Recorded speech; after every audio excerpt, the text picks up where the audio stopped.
West Bengal board of মাদ্রাসা এডুকেশনের ষষ্ঠ শ্রেণীর পরিবেশ ও বিজ্ঞান বিষয়ের অ্যাসাইনমেন্ট 2 নিয়ে আলোচনা করব। চলো শুরু করা যাক। 1. জল হলো একটি যৌগিক পদার্থ, মৌলিক পদার্থ, মিশ্র পদার্থ। জল হলো একটি যৌগিক পদার্থ। সঠিক উত্তর হচ্ছে এখানে যৌগিক পদার্থ। নেক্সট,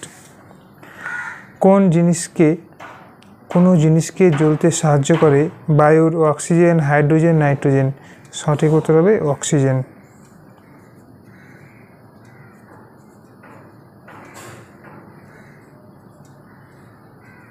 কোনো জিনিসকে জ্বলতে সাহায্য করে বায়ুর অক্সিজেন। নেক্সট, এসআই পদ্ধতিতে বলের একক হলো নিউটন, পাস্কাল, ডাইন। এসআই পদ্ধতিতে বলের একক হলো নিউটন। উত্তর নিউটন।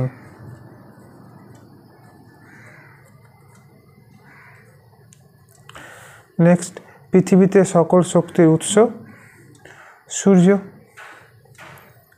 সঠিক উত্তর হচ্ছে সূর্য। নেক্সট, স্পাইরোগাইরা বা জলরেশম শ্যাওলা, মস, ফান উদ্ভিদ। স্পাইরোগাইরা বা জলরেশম হলো শ্যাওলা উদ্ভিদ। সঠিক উত্তর শ্যাওলা। নেক্সট, বীজ যদি ফলের মধ্যে না থাকে তখন সেটি গুপ্তবীজী, ব্যক্তবীজী উদ্ভিদ। বীজ যদি ফলের মধ্যে না থাকে তখন সেটি ব্যক্তবীজী উদ্ভিদ। সঠিক উত্তর ব্যক্তবীজী। তিমির ছাঁটার কাটা রঙের নাম ব্লাবার, ফ্লিপার, ব্লোহোল। সঠিক উত্তর হবে ফ্লিপার। তিমির সাঁতার কাটা রঙের নাম ফ্লিপার। নেক্সট, ডেঙ্গু জ্বর হয় অ্যানাফিলিস ইডিস কিউলেক্স মশার কামড়ে।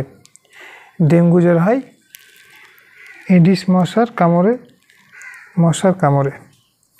নেক্সট, 2.1 অবস্থাভেদে পদার্থ কয় প্রকার ও কী কী? উত্তর, অবস্থাভেদে পদার্থ 3 প্রকার, যথা কঠিন পদার্থ, তরল পদার্থ, বায়বীয় পদার্থ বা গ্যাসীয় পদার্থ। নেক্সট, 2.2 প্রথম শ্রেণীর খাদক কাদের বলে? যেসব প্রাণী সরাসরি উদ্ভিদ থেকে খাদ্য গ্রহণ করে তাদের প্রথম শ্রেণীর বা তৃণভোজী জীব বলে, যেমন ঘাস ফড়িং, মুরগি, গরু, ছাগল, হরিণ ইত্যাদি।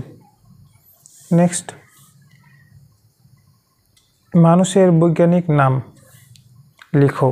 মানুষের বৈজ্ঞানিক নাম হলো হোমো সেপিয়েন্স। মোলাস্কা পর্বের প্রাণীদের 2টি বৈশিষ্ট্য লিখো। মোলাস্কা পর্বের প্রাণীদের 2টি বৈশিষ্ট্য হলো: 1. এদের দেহ নরম, অখণ্ডায়িত এবং সুস্পষ্ট মাথা বিশিষ্ট। এরা দ্বিপার্শ্বীয় প্রতিসম। এদের অঙ্কীয় দেহ প্রাচীরে মাংসাল পদ থাকে। নেক্সট,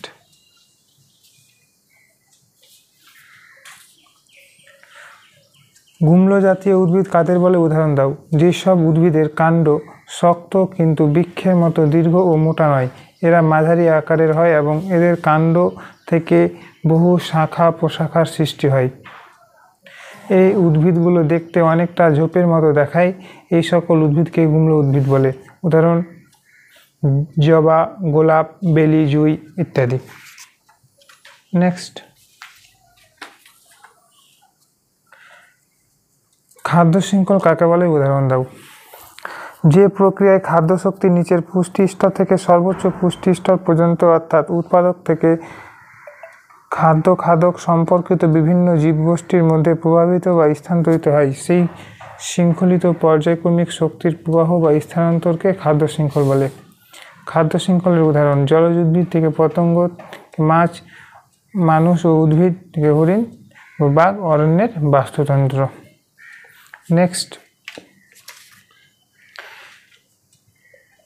3.2 তোমরা পেজ নাম্বার 169 থেকে করে নেবে বই থেকে। নেক্সট 3-3 জীবজগৎকে কয়টা রাজ্যে ভাগ করা হয়েছে এবং নামগুলো কী কী?